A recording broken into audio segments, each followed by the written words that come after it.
విద్య అయినప్పటికీ బలవత్తరమైనది. ఈ విస్మరణనే అజ్ఞానమని, అవిద్య అని, మాయ అని, మలదోషమని వ్యవహరిస్తారు. ఈ అవిద్యే నారాయణుడిని నరుడిగాను, సదాశివుడిని జీవుడిగాను, ముక్తుడిని బద్ధుడిగాను చేస్తుంది. నేను నాది అన్న భావాన్ని కల్పించి మానవుడిని ప్రపంచంలోని ద్వంద్వయాతనల పాలు చేస్తుంది. నానా రకాలైన కష్టాల పాలు చేస్తుంది. వీటి నుంచి ఈ భవసాగరాన్ని నుండి తప్పించుకునే మార్గం ఒకటే ఉంది. అదే ధ్యాన సాధన, ధ్యాన యోగ మార్గం.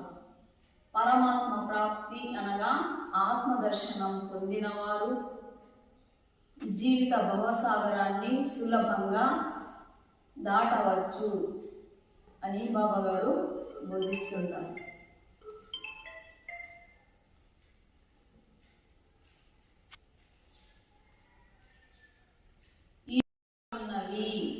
మానవుడు ఒక్కసారి అయినా ధ్యానం ద్వారా తన శరీరాన్ని పరీక్షించినట్లయితే, శోధించినట్లయితే నిజం ఎంతో లాభం కలుగుతుంది.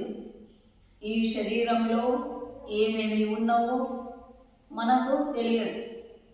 శిరస్సులో ఉన్న చక్రాలు ఎన్నున్నావో, మరియు అమృత రసకుండాలు ఎన్నున్నాయో, జ్ఞానతంతుల పుంజములు ఎన్ని రకాల సంగీత ధ్వనులు సమ్మేళనం, రకరకాల సుగంధాలు, వివిధ రకాల సూర్యుల ప్రకాశం, ఎంతోమంది దేవతల నివాస స్థానాలు, ఇవన్నీ ఉన్నప్పటికీ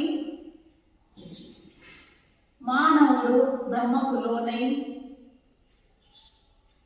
ఉంటాడు. మానవుడి జీవితం